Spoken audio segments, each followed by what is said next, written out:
시간 말씀을 나누고 기도할 때 오늘은 시편 57편 1절부터 11절까지를 같이 나누겠습니다. 842페이지 구약성경 시편 57편 1절부터 11절까지의 말씀을 우리 큰 소리로 교독하겠습니다.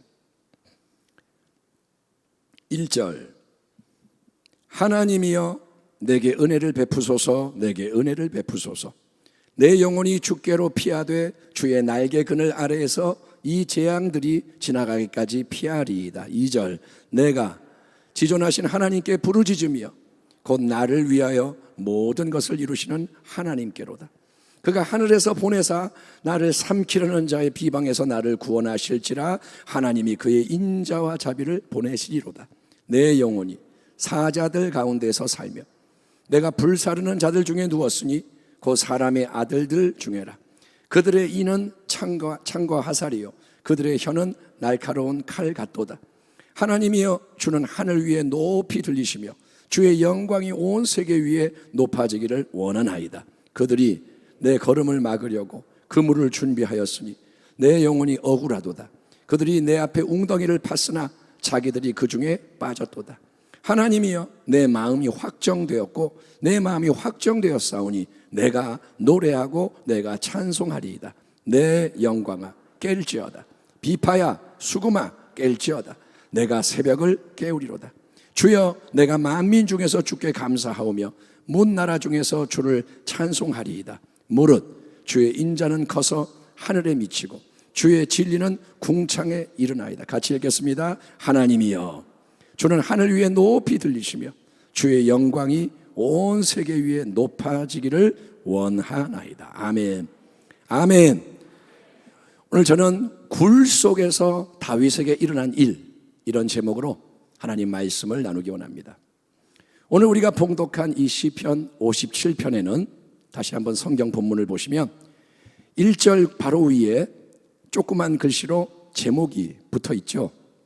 그래서 거기에 보면 이것이 다윗의 시인 것을 알 수 있는데, 다윗이 사울을 피하여 굴에 있던 때라고 되어 있습니다.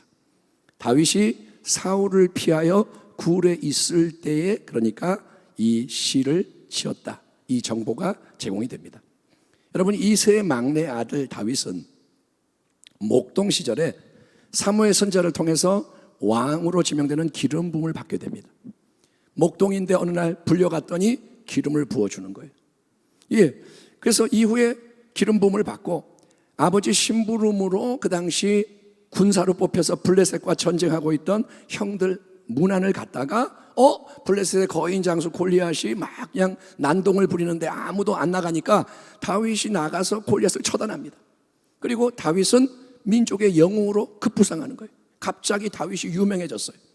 그러자 자기보다 백성에게 인기가 많은 다윗을 시기하게 된 사울왕, 눈이 멀어버린 시기심에 눈이 먼 이 사울왕은 이제 다윗을 죽이는 게 인생의 목적이 되는 거예요. 그래서 다윗을 죽이려고 혈안이 됐기 때문에 다윗은 졸지의 도망자 신세가 돼서 계속 쫓겨 다녀야 했고, 집요한 이 사울왕은 여러 가지 정보가 들어올 때마다 시도 때도 없이 다윗 주변을 급습하는 이 위기 상황, 계속 사울은 쫓아오고 다윗은 도망가고, 이 상황에서 지금 다윗이 어디에 있느냐, 아둘람이나 엔게디에 위치한 어떤 굴 속에 지금 숨어 있는 처지입니다. 굴 속에 들어가 가만히 있는 거예요. 그러니 그때 다윗의 삶이 얼마나 곤비했을까요?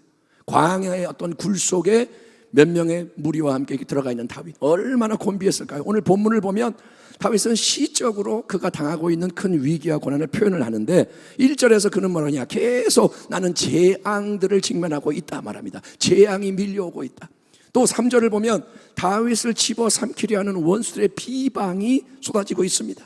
4절을 보면 다윗은 굶주린 사자들에게 애워싸여 있는 것처럼, 사자굴에 들어간 것처럼, 또 풀무불 속에 던져진 사람처럼 심히 위태로운 상황에 이 상태에 있으며, 원수들의 이는 창과 화살이고 그들의 혀는 날카로운 칼이다. 다윗을 해치고 죽이려는 말과 행동이 넘쳐나고 있는 거예요. 다 다윗을 죽이려고 그래요. 또 6절 사울왕과 그가 이끄는 군사들은 여기저기에 그물을 쳐놓고 또 웅덩이를 파놓은 채 다윗을 사로잡으려고 기다리고 있는 겁니다. 어디에 함정이 있는지 모르고 어디에 그물이 있는지 모르고 다윗은 지금 깝깝한 상황인 거예요. 왜 여러분 이런 일이 일어나나요? 다윗이 뭘 잘못했나요? 아무도 상대하지 못하던 골리앗을 쳐 죽여서 전쟁을 승리로 이끌고 나라를 구한 게 죄인가요? 나라를 구한 게 죄인가요? 여러분, 사울왕이 내리는 모든 명령을 잘 수행해서 나라에 많은 유익을 준 것이 나쁜 건가요? 전혀 그렇지가 않지만 오직 이 사울왕의 시기심 때문에 자기의 상관이고 자기의 장인이고 이 리더의 시기심 때문에 계속 쫓겨다녀야 하고 무지막지한 고난이 끊이지 않는 이 절망적인 상황 속에서 다윗은 뭐라냐? 내 영혼이 억울하도다. 나는 참으로 부당하게 환난을 당하고 있다. 굴 속에서 다윗이 탄식이 나오는 거예요. 나는 억울합니다. 근데 여러분, 바로 이런 암울하고 괴롭고 위태로운 상황 속에서 다윗은 너무도 억울한데 이때 어떻게 하느냐? 하나님을 바라보는 거예요. 그리고 간절히 간구하기 시작합니다. 하나님이여, 1절, 내게 은혜를 베푸소서, 내게 은혜를 베푸소서. 내 영혼이 주께로 피하되 주의 날개 그늘 아래에서 이 재앙들이 지나가기까지 피하리이다. 여러분, 기도의 시작은 일단 하나님을 부르는 거예요. 아멘. 한번 따라합시다. 하나님. 예, 여러분, 이게 하나님, 이 소리가 나가는 순간 하나님의 이름을 부를 때 독백이 기도로 바뀌는 거예요. 나 혼자 그냥 한번 탄식이고 신세한탄이지만 하나님 부르는 순간 나의 독백이 기도가 되는 겁니다. 다윗은 하나님 내게 은혜를 베푸소서, 은혜를 베푸소서, 거듭해서 은혜를 구합니다.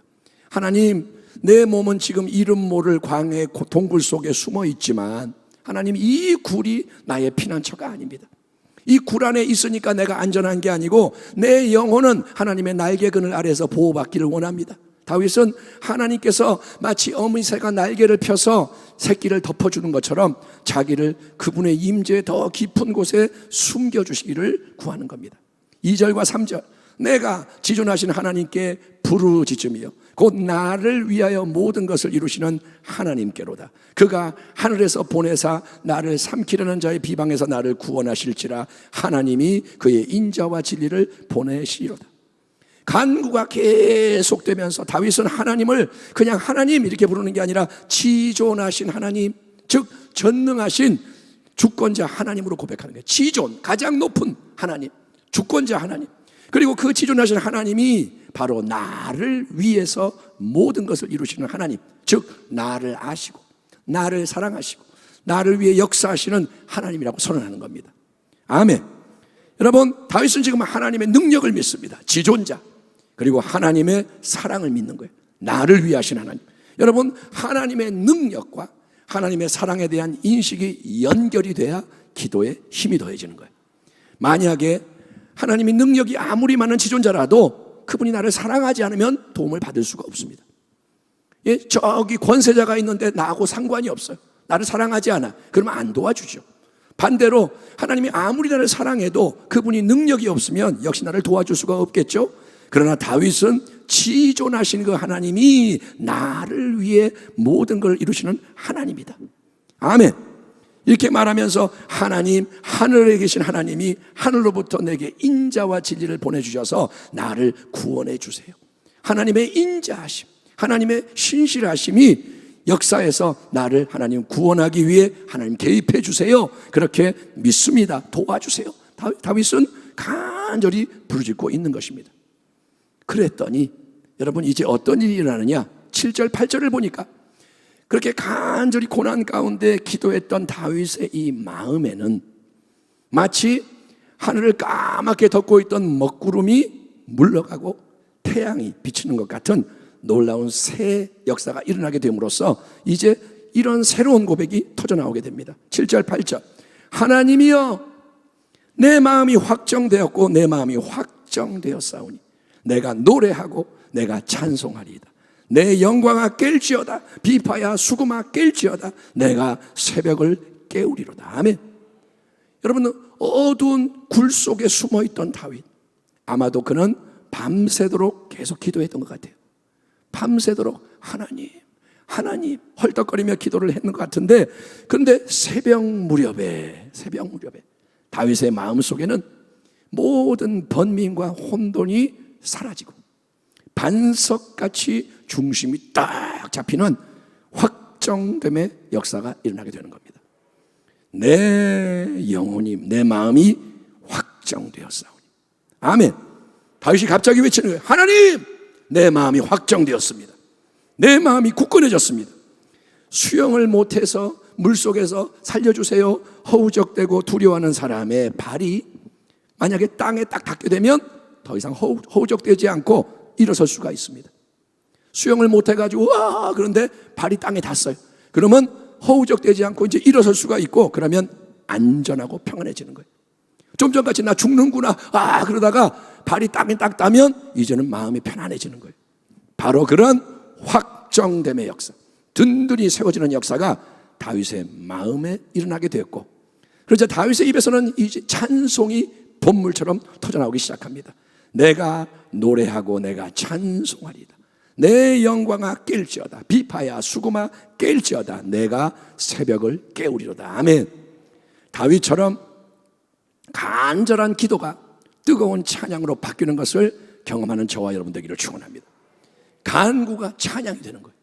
예, 그게 중요한 이유는 간구가 찬양으로 바뀌는 게 바로 응답의 시작이고 승리의 증표이기 때문인 거예요. 따라합니다. 간구가 찬양으로 바뀔 때 응답이 오고 있고 나는 이미 승리했습니다. 아멘. 여러분, 외적인 현실 상황을 보면 사울 왕과 군대는 계속 추격하고 있습니다. 포위망을 좁혀오고 있어요. 다윗은 여전히 굴 속에 갇혀 있기 때문에 외적으로는 지금 달라진 게 아무것도 없어요. 그거를 꼭 여러분 기억하세요. 믿음은 감각이 아니에요. 달라진 건 없어요, 현실은.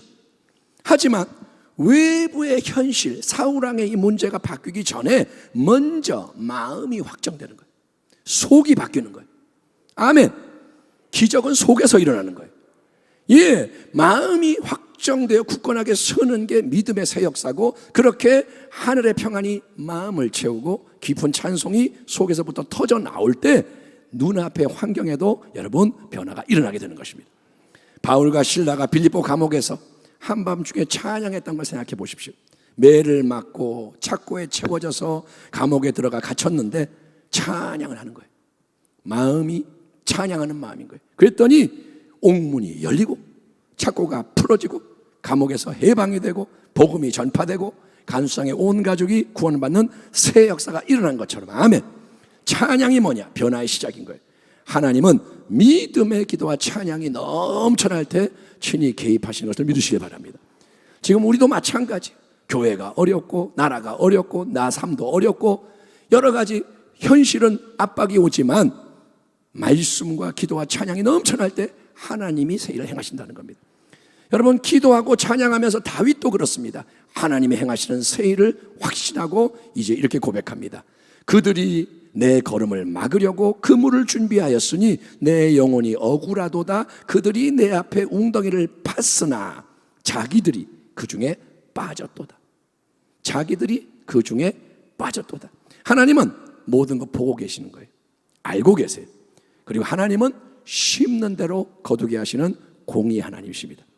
여러분, 그렇기 때문에 절대로 낙심하지 말라는 거예요.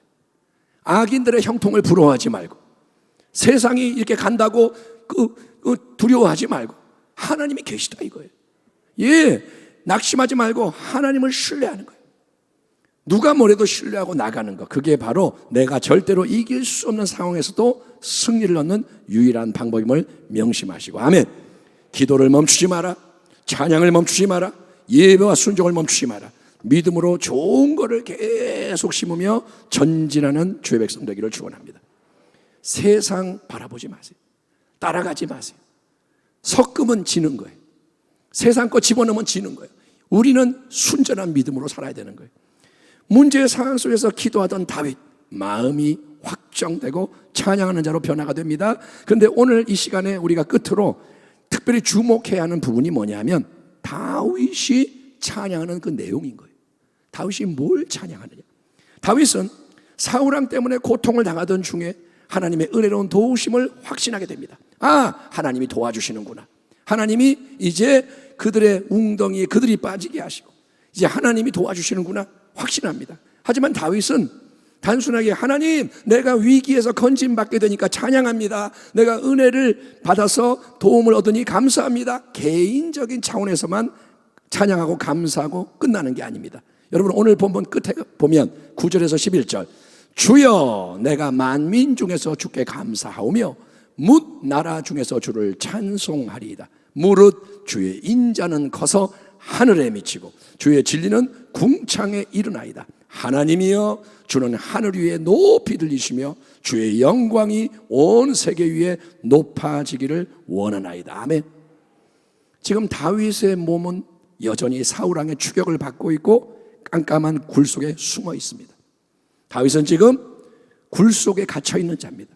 그런데 다윗의 영혼은 하나님의 날개 그늘 아래서 안식을 하는 거예요. 그의 몸은 굴 속에 있지만 그의 영혼은 하나님의 날개 그늘 속에서 쉬고 있고 하나님의 인자하심, 하나님의 신실하심이 하늘에까지 이르는 충만한 영광을 세상 앞에서 바라보며 찬송하고 있는 게 놀라운 거예요. 아멘. 여러분, 이게 뭐냐면 믿음의 도약이라는 거예요. 믿음의 도약, 예배의 새 역사고, 이게 뭐냐? 삶의 변화라는 겁니다.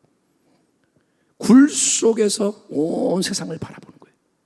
굴 속에서 하늘을 바라보는 거예요. 굴 속에서 영혼을 바라보는 거예요. 아멘. 현실을 보는 게 아니라 굴 속에 지금 압박을 받는 상황에서 그의 눈이 열려서 하나님을 찬양하는 겁니다. 인생을 살아가면서 우리에게 고난이 있습니다. 신앙을 가져도 고난이 사라지지 않고 연단이 있는 이유는 뭐냐? 예수를 믿으면 아무 문제가 없으면 좋은데 왜 예수를 믿는데 문제가 있느냐? 이유는 그 속에서 믿음이 훈련되고 하나님의 더 큰 영광을 바라볼 수 있기 때문인 것입니다. 에베소 1장, 찬송하리로다 하나님 곧 우리 주 예수 그리스도의 아버지께서 그리스도 안에서 하늘에 속한 모든 신령한 복을 우리에게 주시되 그 창세 전에 그리스도 안에서 우리를 택하사 우리로 사랑 안에서 그의 앞에 거룩하고 흠이 없게 하시려고 그 기쁘신 뜻대로 우리를 예정하사 예수 그리스도로 말미암아 자기의 아들들이 되게 하셨으니 이는 그가 사랑하시는 자 안에서 우리에게 거저 주시는 바 그의 은혜의 영광을 찬송하게 하려는 것이라. 아멘. 오래전 하나님의 사람 다윗이 그랬던 것처럼 하나님은 지금도 우리의 삶이 하나님의 크고 놀라운 영광을 세상 앞에 나타내고 찬양하는 삶이 되기를 원하십니다. 아멘. 고난이 없어서 찬양하는 게 아니고 여러분, 고난 가운데 찬양하는 거예요. 현재 고난 때문에 좌절하지 마십시오. 다 어려워요. 내가 힘들지만 나만 힘든 게 아니고 조금만 눈을 돌려보면 더 힘든 게 많아요. 아프리카 어린아이들 한번 이렇게 생각해 보면 우리는 너무도 많이 가지고 있고 잘 살고 있어요. 기준을 그러니까 하나님 말씀에 두고 자꾸 딴 사람 보고 비교하면서 불행해하지 말고 얼마나 내가 이미 많이 받았는가 깨닫는 자가 되기를 축원합니다. 여러분, 좌절하지 말아요. 억울할 때 마음 상하지 마세요. 다윗이 말합니다. 내가 억울하도다. 근데 그 억울함을 갖고 자기의 마음이 병들지 말고 하나님 앞에 드리는 거예요. 상한 마음을 드리는 거예요. 주님께 아뢰는 겁니다. 주님을 바라라는 거예요. 아멘. 주님을 바라는 거예요. 우리에게는 주님이 계시잖아요. 주님, 이게 다예요. 다. 내가 어떻게 하는 게 아니라 사람에게 도움을 구하는 게 아니라 주님. 예, 그러면 하나님 다 보고 계시는 거예요. 알고 계시는 거예요. 내가 주여 할 때 하나님이 기뻐하시는 거예요. 그래서 마음이 확정되는 새 은혜가 임하는 줄 믿습니다. 마음이 확정돼. 내 영혼이 확정되었사오니 그러면 찬양이 나오고 감사가 나옵니다. 그리고 문제와 고난도 이제 실제로 해결이 되는 거예요. 그리고 하나님이 주시는 가장 큰 복은 뭐냐? 그 속에서 하나님을 더 온전히 알게 되는 거예요. 아멘. 다윗이 만약에 아무 문제가 없고 편했다면 굴 속에서 하나님 했던 그 기도를 안 했을 거예요. 그러나 그 위기 속에서 하나님 당신의 날개 그늘 아래 내가 머물기 원합니다 간구했더니 하나님은 다윗을 더 가까이 끌어주셔서 그분의 인자하심과 그분의 진실하심이 하늘에 맞닿는 것을 보게 하시는 거예요. 예, 그래서 하나님을 여러분 더 온전히 알아가는 게 진짜 축복입니다. 체험 신앙 속에서 하나님을 아는 거. 머리의 지식이 아니라 내가 경험을 하는 거예요. 아, 나의 하나님, 나를 도우시는 하나님, 내가 직접 본 하나님의 영광. 예, 그렇게 해서 믿음의 지평이 바뀌는 것입니다. 다윗처럼 주님의 영광을 더 깊이 알게 되고 주님을 더욱더 섬기는 자가 되는 것, 그것이 예수 안에서 우리에게 허락되는 은혜인 줄 믿습니다. 문제와 위기의 굴 속에 있다면 하나님 바라보십시오. 거기서 가만히 있으면 당신은 죽습니다. 사울에게 잡혀 죽습니다. 그러나 문제의 굴 속에서 하나님을 바라면 내 영혼이 확정되고 찬양이 넘치고 하나님의 영광을 우리가 보게 되는 줄 믿습니다. 기도하겠습니다. 하나님 아버지, 감사합니다. 오늘 다윗이 경험한 이 모든 것을 예수님 안에서 우리에게도 더 넘쳐나게 허락하여 주옵소서. 오늘 예배할 때 눈에 보이는 것만을 보지 않게 하시고 하나님의 인자와 자비가 저 하늘에 이르는 것을 내 영혼이 확정이 되어 찬양하게 하시고 그 속에서 주님의 나라를 더 알게 하시고 나타내게 하여 주옵소서. 예수님의 이름으로 축복하고 기도하옵나이다. 아멘.